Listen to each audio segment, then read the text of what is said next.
सर्वेभ्यो नमो नमः। आज हम शब्द रूप पढ़ेंगे। शब्द रूप में हम आज शुरुआत करेंगे अकारांत पुल्लिंग शब्द रूप से। और अगर इसके साथ ही अगर आपने हमारे चैनल को सब्सक्राइब नहीं किया है तो जरूर कर लीजिए, ताकि आने वाली वीडियो आपको टाइम से मिल सके। अभी हम शब्द रूप शुरू करते हैं। अकारांत पुल्लिंग शब्द रूप, इसका मतलब क्या है? पुल्लिंग का मतलब तो पुल्लिंग होंगे, जिनके अंत में ए होता है वो शब्द रूप जो होते हैं वो पुल्लिंग होते हैं। ये कॉमन चीज है, लेकिन कहीं कहीं चेंज भी होता है। हर अकारांत पुल्लिंग नहीं होता, लेकिन मैक्सिमम टाइम पे होता है। तो आप मोटा मोटा इससे समझ सकते हैं कि अकारांत जो होते हैं वो पुल्लिंग होते हैं। ठीक है, तो अकारांत का मतलब क्या है? सबसे पहले बात हम समझते हैं अकारांत का मतलब क्या है। जैसे कि हम यहाँ पे राम और बालक का शब्द रूप पढ़ेंगे, तो जब हम राम जो शब्द है, राम शब्द का वर्ण विच्छेद जब करेंगे या बालक शब्द का जब वर्ण विच्छेद करेंगे, तो अंत में अकार, अंत अकार है जिसके अंत में। ठीक है, अब अकार कैसे अंत में? अकार का मतलब यहाँ पे है ए। ठीक है, तो राम का जब हम करेंगे वर्ण विच्छेद तो रे प्लस आ प्लस मैं और फिर प्लस एह आएगा। तो जो मैं है, मैं में क्या है? मैं प्लस ए, क्योंकि मैं जो है वो व्यंजन है और कोई भी व्यंजन जो है वो स्वर की सहायता के बिना पूरा नहीं होता। यानी कि हर व्यंजन में कोई ना कोई स्वर तो होगा अगर वो पूरा है। यहाँ पे मैं जो है वो पूरा लिखा हुआ है, तो इसमें कोई ना कोई स्वर तो है, तो यहाँ पे स्वर है ए, इसीलिए इसको कहेंगे अकार अंत। ए है जिसके अंत में, राम के अंत में ए है। ऐसे ही बालक के अंत में भी ए है। कैसे? बै, बालक में बै, और बै पे आ की मात्रा लगी है, बै प्लस आ, उसके बाद है ले प्लस ए, फिर है कै, और कै में भी क्या है? ए, और बाद में लगा है विसर्ग। तो ये अकार अंत है जिसके अंत में ए है। ऐसे ही अनेक शब्द रूप बनेंगे। अगर आपने राम और बालक का शब्द रूप समझ लिया अच्छे से, ठीक है, जो तरीका हम यहाँ पे बताएंगे उससे आप कितने ही शब्द रूप बना सकते हैं। आपको हर शब्द रूप को रटना नहीं पड़ेगा। जैसे कि आपका शब्द रूप है अश्व है, छात्र है, नृपः, चंद्र है, वृक्ष है, इन सब के अंत में क्या है? ए है, और इनका शब्द रूप राम और बालक की तरह ही चलेगा। ठीक है, तो अभी हम जो शब्द रूप है उनको एक बार समझते हैं कि कैसे चलते हैं। हमने यहाँ पे लिखा, एक लाइन में विभक्ति लिखी है। विभक्ति कितनी होती है? 8 होती है। प्रथमा, द्वितीया, तृतीया, चतुर्थी, पंचमी, षष्ठी, सप्तमी और संबोधन। प्रथमा और संबोधन जो होते हैं वो लगभग एक जैसे होते हैं। ठीक है, फिर हमने आगे लिखा है अगली लाइन में एक वचनम मतलब एक वचन है, द्विवचनम मतलब दो, और बहुवचनम मतलब बहुत सारे। संस्कृत में क्या होता है? द्विवचन भी होता है। द्विवचन का मतलब दो के लिए प्रयोग होगा, और बहुवचन दो से ज्यादा जो भी है उसमें बहुवचन होगा। ठीक है, तो हम यहाँ पे जो मात्राएं हैं, एक तरह से जो नियम है वो देख लेते हैं। जो कॉमन नियम सब जगह पे लगता है और उनकी मदद से शब्द रूप बनता है। अब कैसे होता है ये वो देखते हैं। जैसे कि प्रथमा में क्या लगता है? अह, औ, आह। एक वचन में है अह, द्विवचन में औ और बहुवचन में आह। ऐसे ही द्वितीय में है औ, आन। अगर आप ये मात्राएं, ये जो लास्ट में शब्द लिखे हुए हैं, अगर आपने इनको अच्छे से समझ लिया, आपको हर शब्द रूप रटना नहीं पड़ेगा। उसके बाद है एन, आभ्याम, ऐ। ये जो ए लिखा है यहाँ पे, ये ऐ है, क्योंकि सिंपल ए जब होता है, एक ए जिसपे ए की मात्रा नहीं लगी होती उसको बोलते हैं ए, और जब ए पे ए की मात्रा लगी होती है वो होता है ऐ। ठीक है, फिर है चतुर्थी में आए, आभ्याम, एभ्य है। पंचमी में आत, आभ्याम, एभ्य है। षष्ठी में अस्य, अयोहो, आनाम। सप्तमी में ए, अयोहो, एषु। अब इनको आप एक तरीके से, मतलब आपने ये याद कर लिया तो आपको सारे शब्द रूप आ जाएंगे। एक तरीका और भी है, आप इसको कॉमन करके भी बहुत आसान तरीके से याद कर सकते हैं। जैसे कि अगर मैं आपको बोलूं कि एक वचन आप याद करिए, तो एक वचन को आप लाइन से रट लीजिए। अह, अम, एन, आय, आत, अस, ए। कैसे याद करेंगे? अह, अम, एन, आय, आत, अस्य, ए। अह, अम, एन, आय, आत, अस्य, ए। ये शब्द जो है वो आप जोड़िए, आपका शब्द रूप बन जाएगा। द्विवचन जो है वो बहुत ही आसान है। द्विवचन की खासियत क्या है? आप देखिए, प्रथमा और द्वितीय में औ लिखा है दोनों में, यानी कि ये दो शब्द एक जैसे होंगे। द्विवचन याद करना बहुत आसान है। जो एक वचन है उसको इस तरह से आप लाइन में रट लीजिए, और द्विवचन में क्या है? औ। प्रथमा और द्वितीय में औ है। फिर आप देखिए तृतीय, चतुर्थी, पंचमी बिल्कुल एक जैसी है, आभ्याम लिखा हुआ है।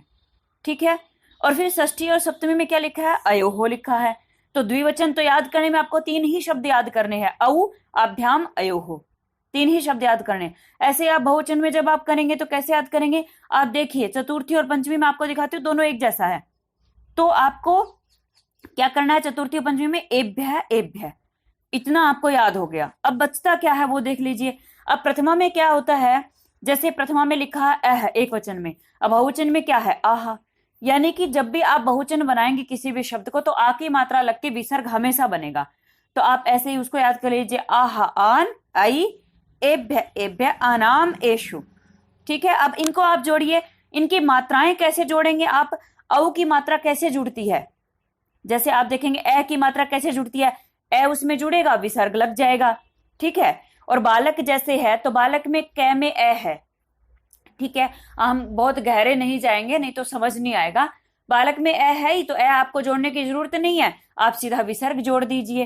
फिर बालकऊ जैसे है तो औ की मात्रा आपको जोड़नी है, तो औ की मात्रा आप कैसे लगाते हो, औ की मात्रा आप 2 मात्रा और एक डंडे के ऊपर 2 मात्रा लगा देते हो, ऐसे मात्रा लगाएंगे। आह अगर आपको लगाना है तो आ की मात्रा लगाइए और विसर्ग लगा दीजिए।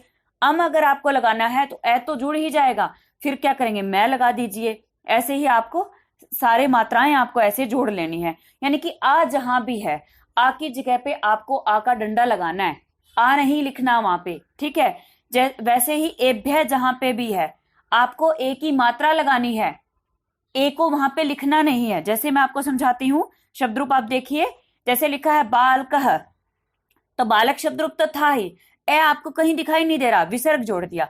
आगे है बालकऊ, बालकऊ में क्या लिखा है, औ की मात्रा लगाई है, औ शब्द नहीं लिख दिया, औ जो वर्ण है वो नहीं लिखा, औ वर्ण नहीं लिखा, औ की मात्रा लगाई। ठीक है, स्वर की मात्रा ही लगती है, जब भी व्यंजन के साथ स्वर जुड़ेगा तो उसकी मात्रा लगती है, व्यंजन स्वर पूरा का पूरा नहीं चिपकता है। आगे देखते हैं बालकः, बालकः में भी क्या है, आ की मात्रा लगी है, आह जो था आपका आप उसकी मात्रा लगाएंगे। ठीक है, पूरा वर्ण नहीं लिखेंगे, आ की मात्रा लगाई विसर्ग कर दिया। ऐसे ही आगे है बालकम, बालकम में अम जोड़ दिया, बालकऊ में औ, बालकान में आन, वैसे ही आ की मात्रा और न जोड़ दिया। ठीक है, बालकेन में क्या है, आपने देखा था एन है वहां पे, तो एन का आपने कै पे ए की मात्रा लगा दी और न जोड़ दिया, एन जुड़ गया। एन का ए नहीं लिखेंगे, ए की मात्रा लगाएंगे, आपको दिमाग में आ गई होगी ये चीज। ऐसे ही फिर क्या है बालकाभ्याम, बालकाभ्याम में आभ्याम की जो आ है, आ की मात्रा हमने कै पे लगाई और पीछे भ्याम यूं का यूं लिख दिया तो बन गया बालकाभ्याम।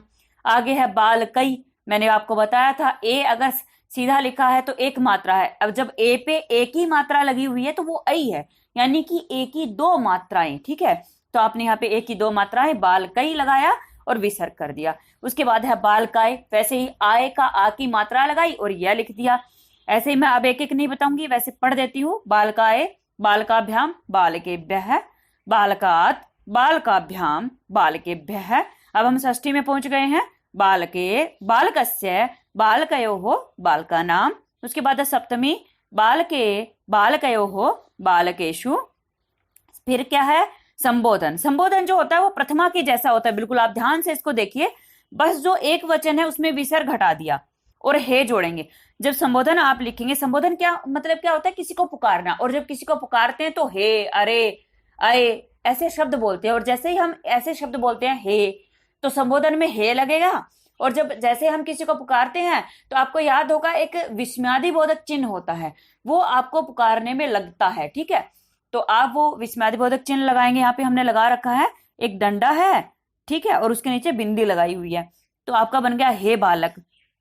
ये प्रथमा संबोधन एक जैसा है, बस आप विसर्ग हटाइए एक वचन का, बालकः का विसर्ग हटा के हमने लिखा हे बालक, द्विवचन में हे बालकऊ और बहुवचन में हे बालकः। ऐसे ही आपको एक शब्द रूप और बना के यहाँ पे दिखा देती हूँ, तो आपको डाउट नहीं रहेगा, और बाकी के शब्द रूप आप खुद से बनाएंगे। नृपः, चंद्रः, अश्वः, वृक्षः, ये सारे शब्द रूप आप खुद से बनाएंगे।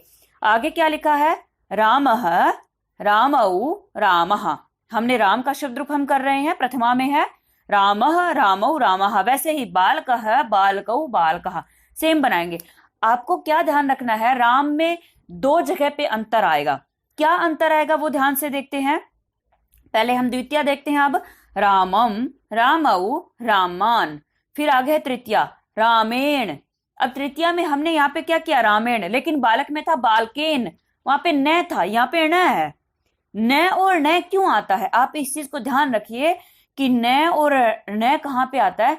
न वहां लगेगा जहां मूर्धन्य शकार हो। मूर्धन्य शकार आप किसको बोलते हैं, जो आप बोलते हैं कि पेट कटा जो शय होता है, ठीक है, पै लिख करके जिसमें हम अंदर डंडा लगा देते हैं वो होता है मूर्धन्य, उसका सही नाम होता है मूर्धन्य शकार, ठीक है। आप उसको बोलते हैं पेट कटा शय, षटकोण वाला शय, ऐसा आप बोलते हैं, ठीक है। जहां पे ये मूर्धन्य शकार हो, जहां पे जिस शब्द में र हो, अब राम में र आया है, या जिस शब्द में पै वर्ग का कोई भी वर्ण हो, पै वर्ग क्या होता है, पै फै बै भै और मैं, ये अगर जहां पे हो तो वहां पे क्या होगा, न को ण हो जाएगा, ठीक है। तो इसलिए रामेण बन गया। अगला शब्द क्या है, रामाभ्याम, ठीक है। आगे है रामई, वैसे ही वो मात्राएं लगाएंगे जो हमने शुरू में बताई। चतुर्थी में रामाय, रामाभ्याम, रामेभ्यः। पंचमी में रामात्, रामाभ्याम, रामेभ्यः। षष्ठी में रामस्य, रामयोः, रामाणाम। सप्तमी में रामे, रामयोः, रामेषु। और संबोधन में वैसे ही बालक की तरह हे लगाएंगे और विस्मयादिबोधक चिन्ह, हे राम, हे रामौ, हे रामः। इस प्रकार हमने ये आज अकारांत पुल्लिंग शब्द रूप पढ़े। अगर आपको हमारी वीडियो पसंद आए तो लाइक, शेयर और सब्सक्राइब कीजिए, और इससे संबंधित जो भी सुझाव है वो आप हमारे कमेंट बॉक्स में लिख सकते हैं।